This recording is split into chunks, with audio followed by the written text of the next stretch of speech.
Hello. Hello. Yes, Is that Mr. Julian Barnes? it is indeed. Good evening. We're the technical guys from Bucharest. Yes.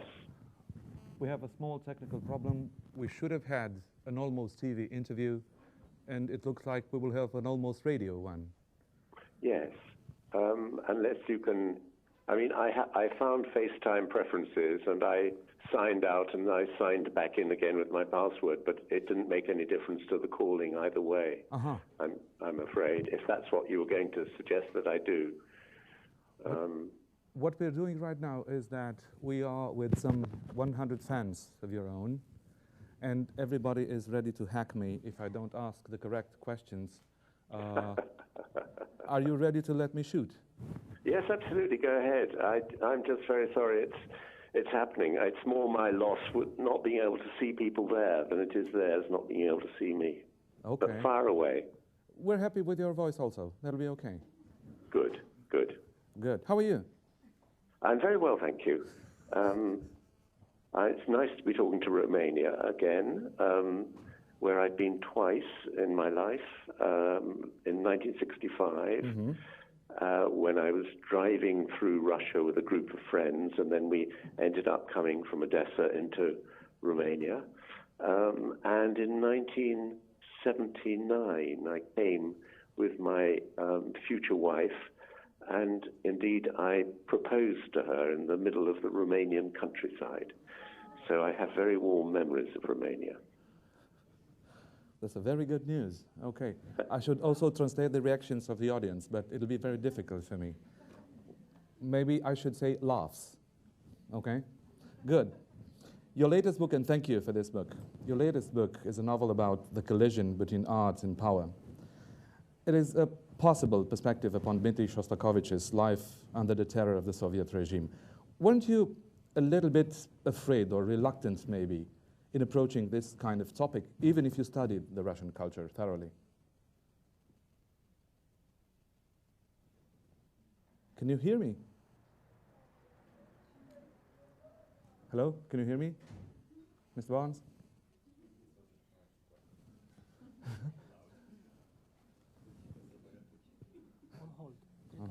Okay. Hello? Hai să ne facem altă.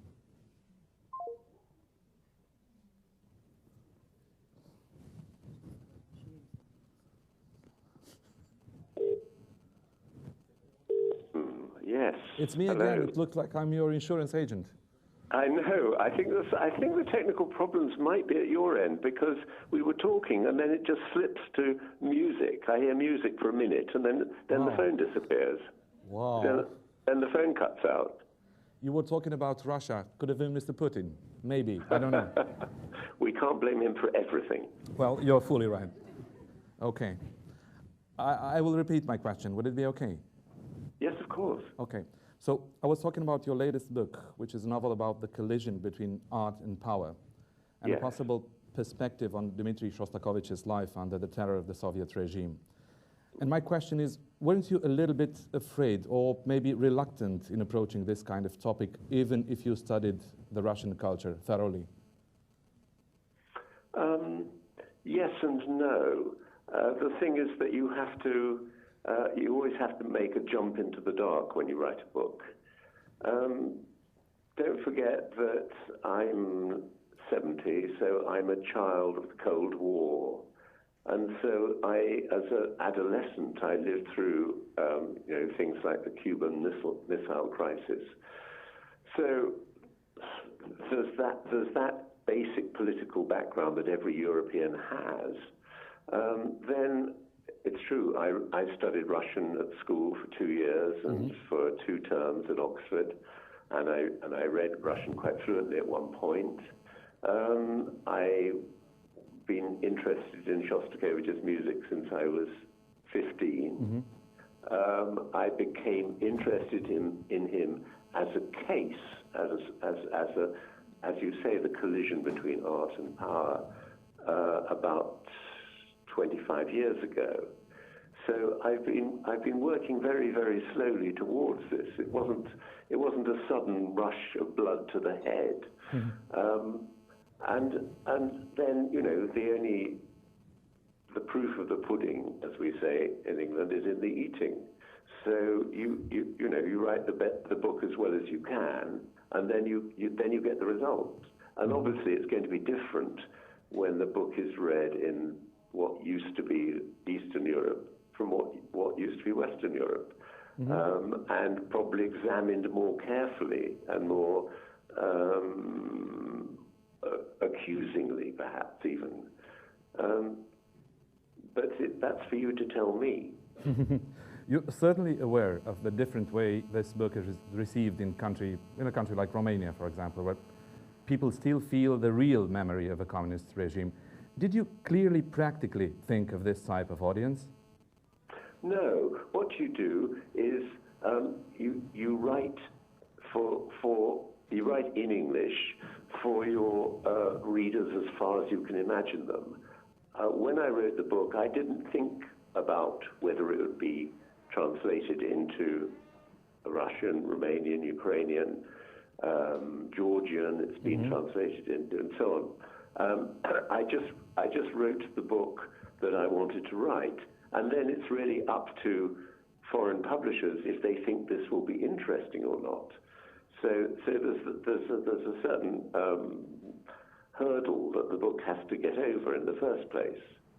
I mean, I don't know what it's like to read the book in Romanian, but in English, for example, there are constant phrases and maxims and little quotes from Pushkin and so on, which are woven into the length of the book, and which in English create a sense of the place and the time. Right.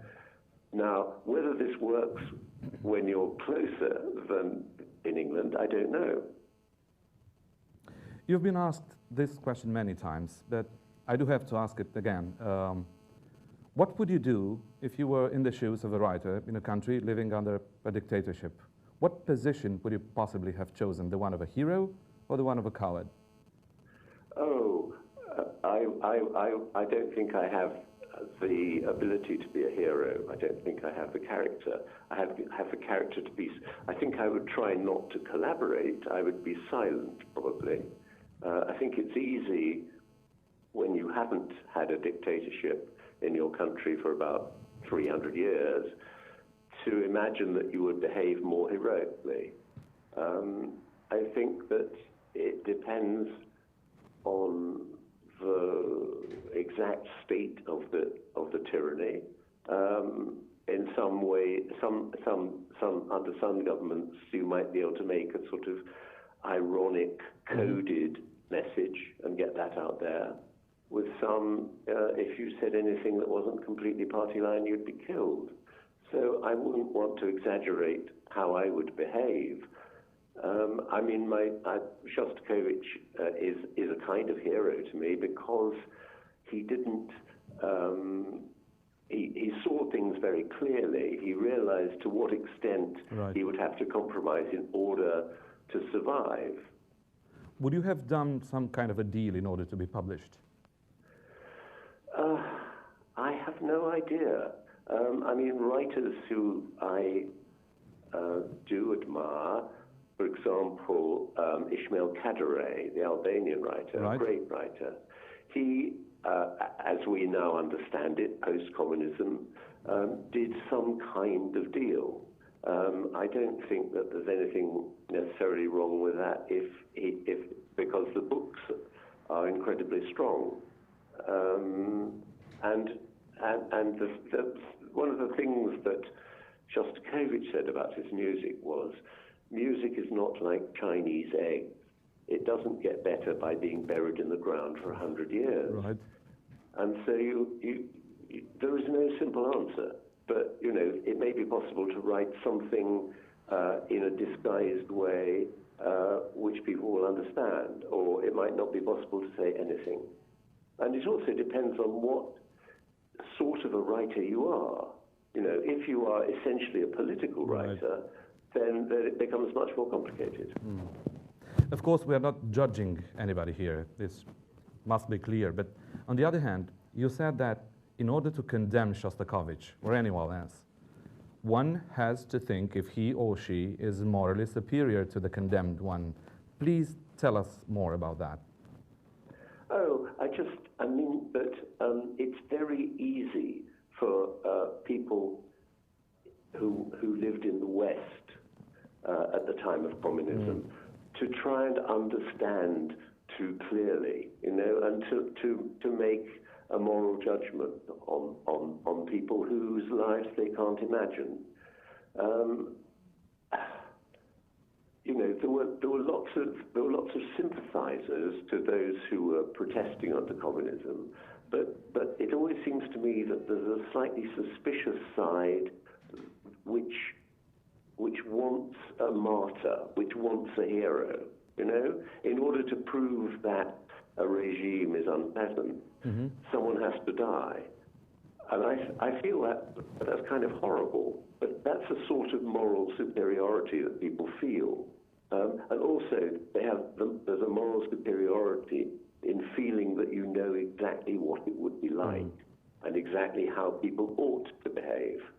Whereas I think it's just absolutely a simple single example, and it's only in those circumstances that you can make moral judgments on anyone. With your words, I will remind you your own words. Courage is easy. You just have to do one thing. Being a coward is a lifetime commitment. Yes, that is Shostakovich speaking, though admittedly right. I'm not the Shostakovich, that's right.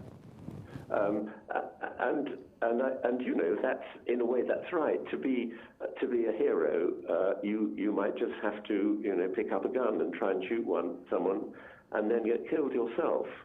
So it doesn't last very long. Whereas if you are trying to make a living under a repressive system, it's a daily task of work. And it's, you know, Shostakovich is being ironic in those words that you quoted. Obviously. But he sort of kind of means it as well, because you're constantly being reminded of your humiliation, is what he's saying. And therefore you're constantly being reminded of your cowardice. And then in a way, it's almost as if there is a courage to your cowardice.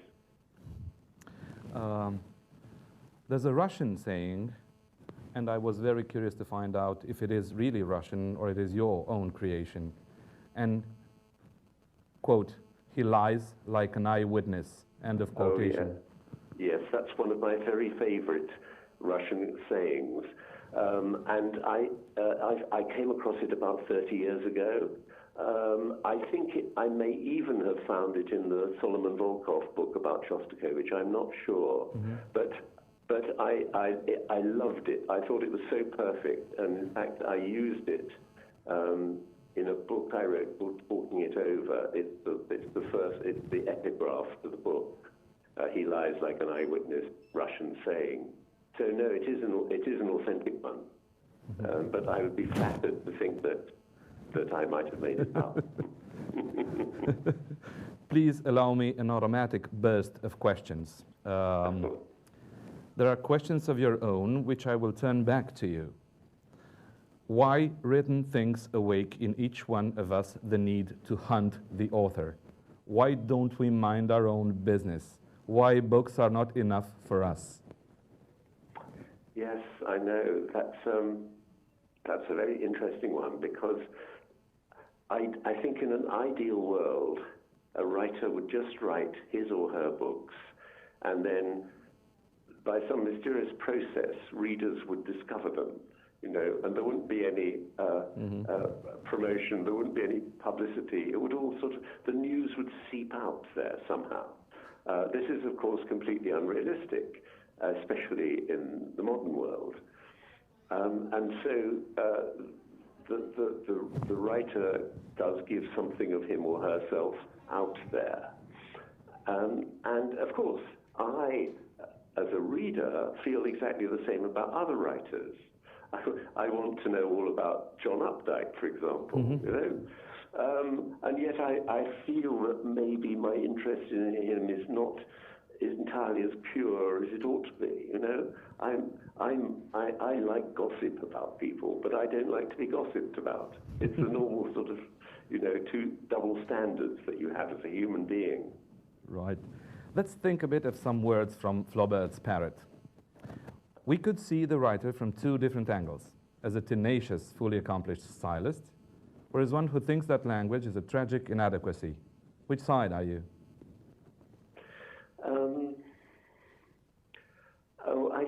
I don't think language is a tragic inadequacy. I think that's an over-theoretical, rather French view of things. In fact, what usually happens is that the language is too rich for the writer, and English, for example, is an incredibly long, complex language, sometimes very simple, sometimes very complicated, with French, Latin, German, Danish, all sorts of American English now, all sorts of influences coming into it. And if you just look at a dictionary, the number of words there compared to the number of words that you as a writer use is very small. And I've been a writer for 45 years, and I'm still discovering new words. So I feel more that the writer is inadequate rather than the language is inadequate. On the other hand, you said that prose is like hair; it shines with combing. Ah, yes, that's Flaubert said that, and he's quite right. That's about making the surface of the prose as beautiful as you possibly can. And I think it's something that is being a bit missed out on nowadays, because since the arrival of the computer, you can produce a book which looks more perfect than it is, looks more finished than it is. I don't know if it's the case in Romania, but certainly in Britain and even more in America, novels are getting longer and longer. And I'm sure that that's because of the technical facility, the ease with which you can write on a computer. Whereas if you handwrite, or if you write on an old-fashioned typewriter, as I do, then there's a lot of physical work in it. And that seems to help the final end product. On the other hand, the readers are becoming angrier and angrier. Yes, you're fully right. What do you think about overinterpretation? How do you feel when you are overinterpreted? What do you think about overinterpretation, as a matter of fact? I just feel philosophical about it, It's the only thing you can do, I got an essay sent to me by a man who teaches English literature in the university, and it was about the names of the characters in my novel, The Sense of an Ending. And each name, there was a character called Adrian, and he said this was a reference to Hadrian's Wall, which is the big wall between England and Scotland. And I wanted to say to him, look, it was just that I knew this guy who was called Adrian, so I called him Adrian in the novel. So there are a lot of things like that. When I wrote a novel called History of the World in 10.5 chapters, there was if you put numbers into a title, you immediately get numerological explanations. 10.5. Well, that's half of 21, and 21 is 7 times 3, and 7 is a magic number, and so on and so on. And there's nothing you can do about it except be philosophical. It's all right. Okay, you said that the novel is essentially a realist form, even when interpreted in the most phantasmagoric manner. A novel can't be abstract like music. Perhaps if the novel becomes obsessed with theory, see the Nouveau Roman, or linguistic play, see Finnegan's Wake, it may cease to be realistic, but then it also ceases to be interesting, you say. That's quite good. I agree with that.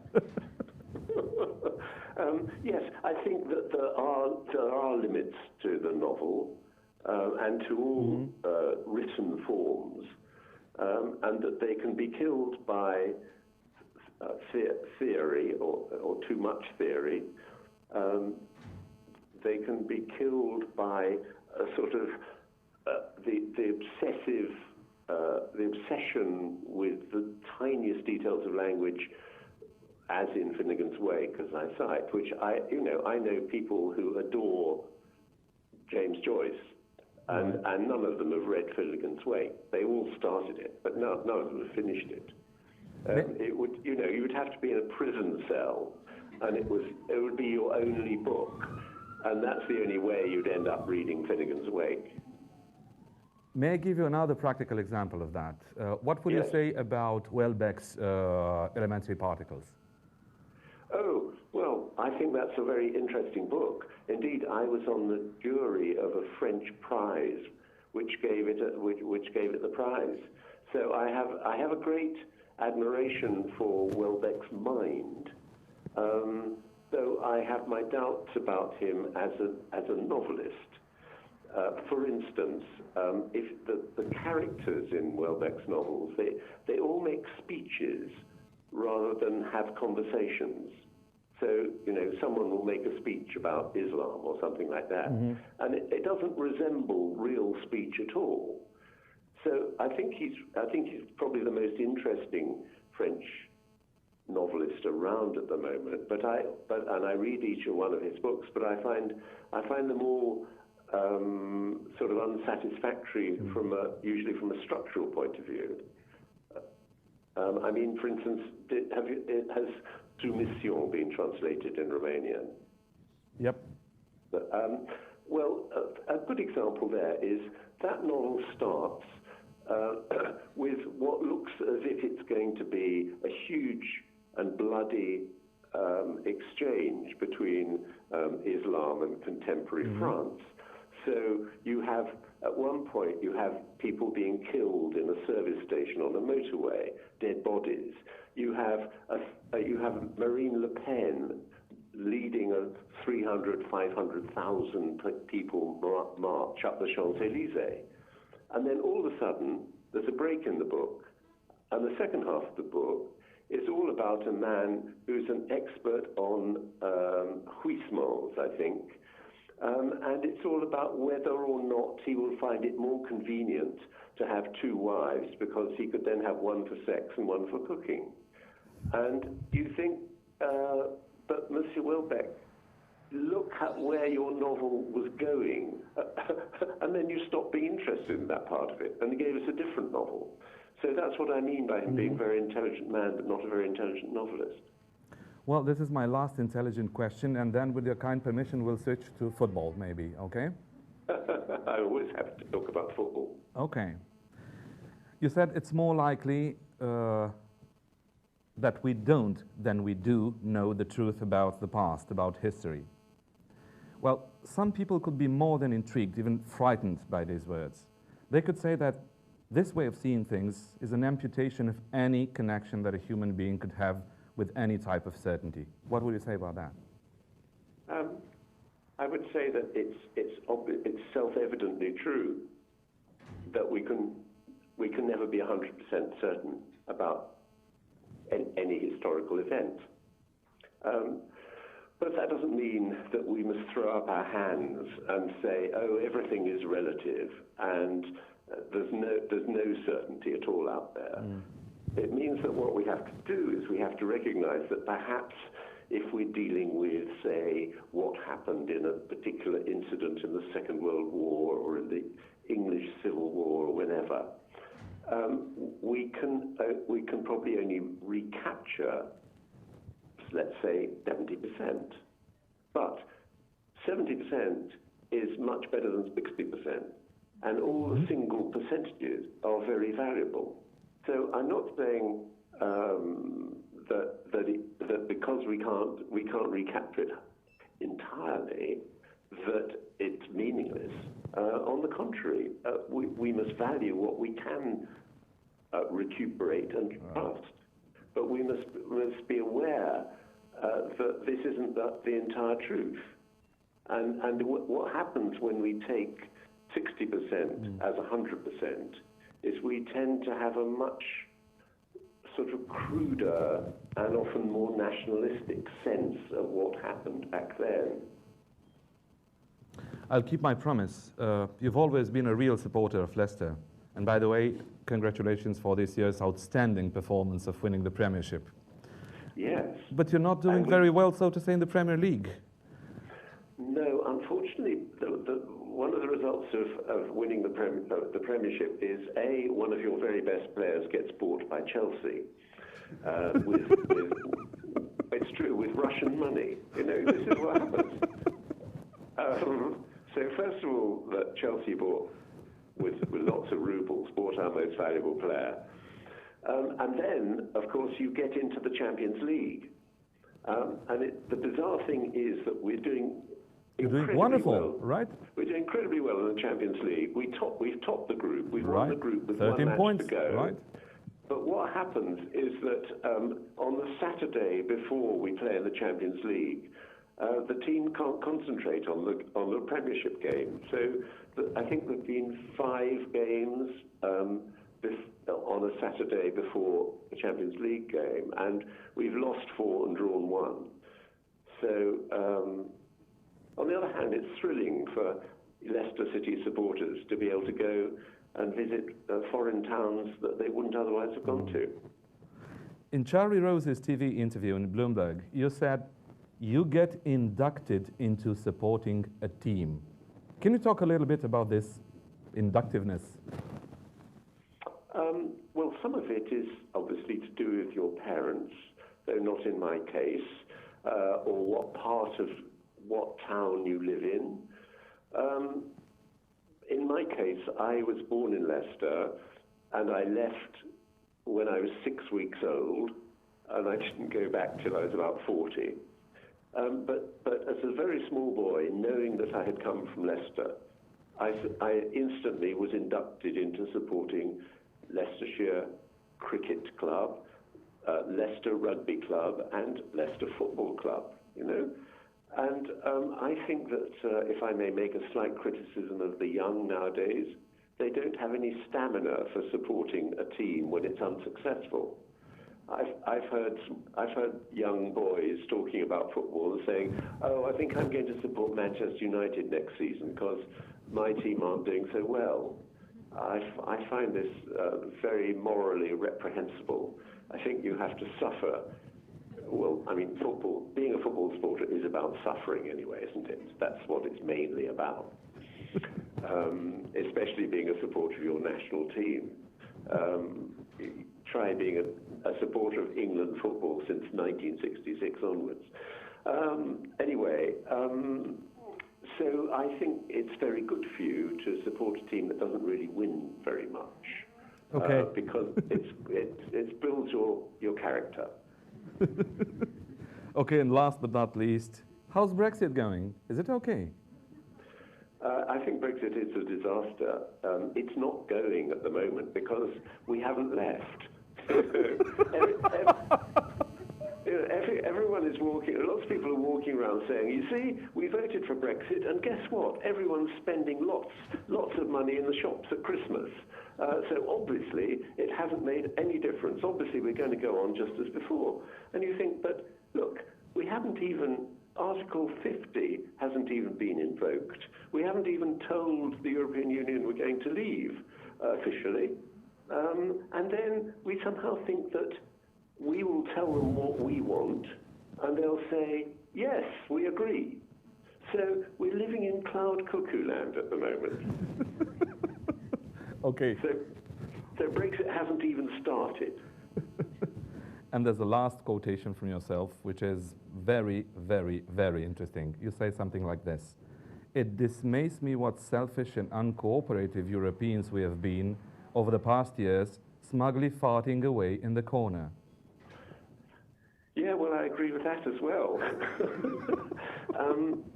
I mean, the thing is that since we joined what was then the Common Market, under a man called Edward Heath, who was one of the last prime ministers to have actually been through the war, so he knew what war was like. He knew what the Common Market what its sort of idealistic founding was about. And since then, the common market and then the European Union has always been used as a matter of internal politics. And so the idealistic and high-minded arguments for European friendship and cooperation have never been put in Britain for 30 or 40 years, which made Brexit much easier. And that's the fault of the political class. So in a way, I wasn't surprised that people voted for Brexit. Mm-hmm. But we have been back. We didn't join the Schengen Agreement. We didn't join the euro, and yet we went on pretending that somehow we were at the heart of Europe. I mean, that's what Tony Blair told us. That's what John Major told us, and all prime ministers said. We are right at the centre of Europe. We weren't. You know, we were just someone. We were the noisy neighbours who said, "Oh, can we have some money back, please?" Or "We don't really. Can we have an exception to this agreement, please?" We never committed to it in a full-hearted way, and it's a tragedy for our country. And I hope it doesn't lead on to worse things in Europe, because as the world lurches towards right-wing populism, I think we're counting on the French next. The French have got to hold it together, and then we hope that the European Union will survive. Julian Barnes, thank you so much for accepting this interview. In the following minutes, the fans will hack me for not asking the right questions, but I will kindly ask them to give you a round of applause just to hear them.